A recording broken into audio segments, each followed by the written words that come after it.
Garut, kota yang memiliki kontur dataran tinggi dengan keasrian serta udara yang sangat sejuk. Selain itu, kota Garut juga dikenal sebagai industri dodol dan jaket kulit. Sekitar 20 km dari kota Garut, terdapat sebuah desa sederhana, sebuah desa persawahan dan tanaman pertanian lainnya. Desa Karya Mekar namanya.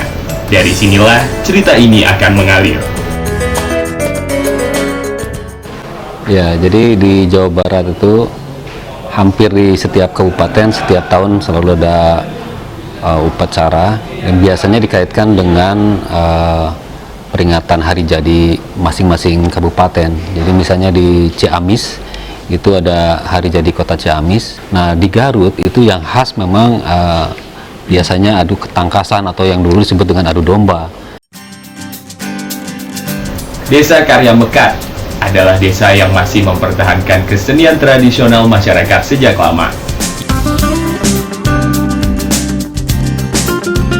Iya, salah satunya kesenian bernama laga ketangkasan domba.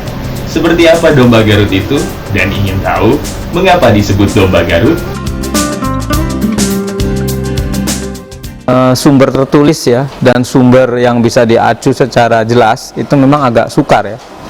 Tetapi dari berita-berita tradisi, cerita lisan itu bisa dihipotesakan sangat mungkin tradisi adu domba ini berkembang bersamaan dengan tradisi pemeliharaan domba.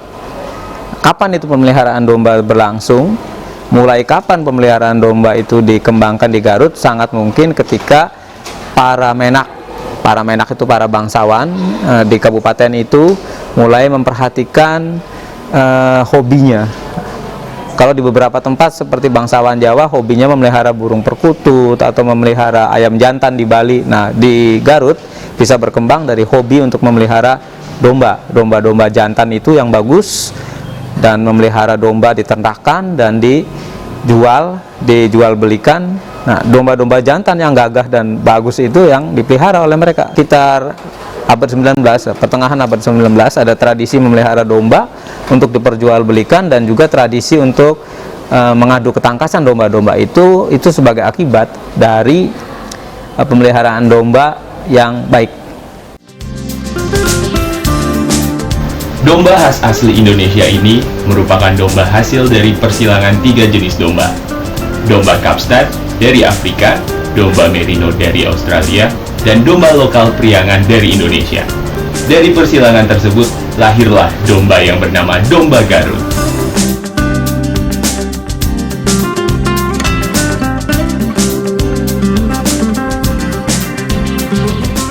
Yang gini deh, sejarah domba Garut itu yang pertama ada kerjasama antara 3 negara, kalau tidak salah Australia, Afrika, sama Indonesia.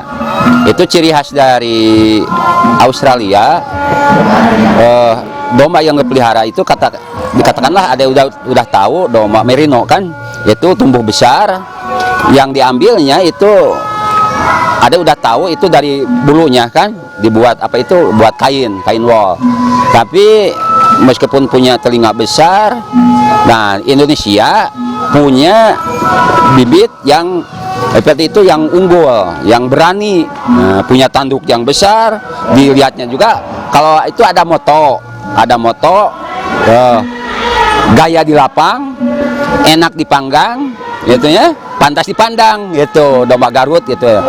Ciri khas domba Garut itu kekar, disalingkan dengan dari Afrika, kemudian tumbuhnya seperti dengan Australia juga, besar, punya tanduk yang gaya, yang gagah, kemudian keberanian juga ya timbul gitu.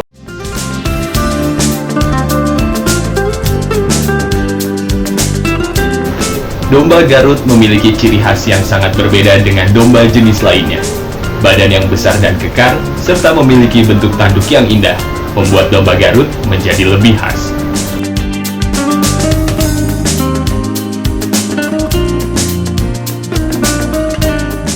Cirinya domba Garut tadi pertama punya tanduk yang besar, panjang, kemudian punya bulu yang bagus, tidak tidak dibiarkan panjang bulunya. Jadi setiap ada pemeliharaan tidak urutan tidak masuk pada saraf-saraf domba. Kalau di bulunya panjang sehingga sebulan sekali itu dipelihara, dicukur.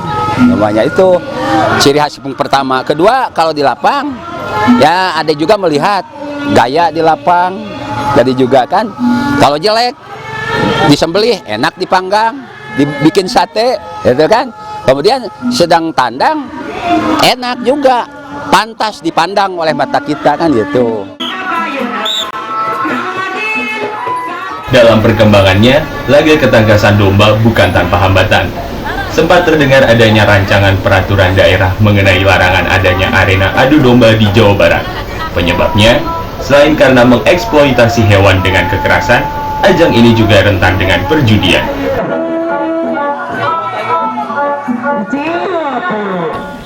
Ya itu kan seperti dua sisi mata uang ya, ada hal positif dan negatifnya.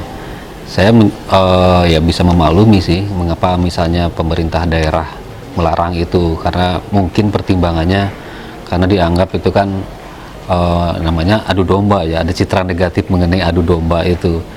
Jadi dianggap mungkin melanggar hak asasi binatang gitu ya. Tapi menurut saya itu kan tradisi yang saya kira sudah dari awal abad 19 sudah ada, dan itu turun temurun diwariskan oleh nenek moyang, dan itu saya kira ada hal positif yang juga harus dipikirkan oleh pemerintah daerah. Jadi secara pribadi saya sebenarnya tidak setuju ya. Jadi lebih baik sih misal pemerintah daerah itu mengelola atau membuat aturan khusus mengenai apa yang boleh dan tidak boleh dalam hal adu ketangkasan itu. Memang istilahnya sendiri kan sudah diubah, menghaluskan istilah adu domba dengan adu ketangkasan. Nah, saya pikir kalau istilahnya diubah, mungkin aturan atau tata cara bermain adu domba itulah yang kemudian harusnya diperbaiki, mungkin lebih baik, lebih dianggap lebih lebih hewani ya, bukan manusiawi. Jadi menurut saya tradisi yang bagus ini kan bisa menjadi ciri khas Kota Garut yang kalau dihilangkan itu kan akan merugikan banyak pihak juga di Garut gitu. Dan pada akhirnya, laga ketangkasan domba ini tetap bertahan hingga kini. Dan memang seharusnya kebudayaan dan kesenian tradisional asli Nusantara ini berlangsung di setiap tahunnya.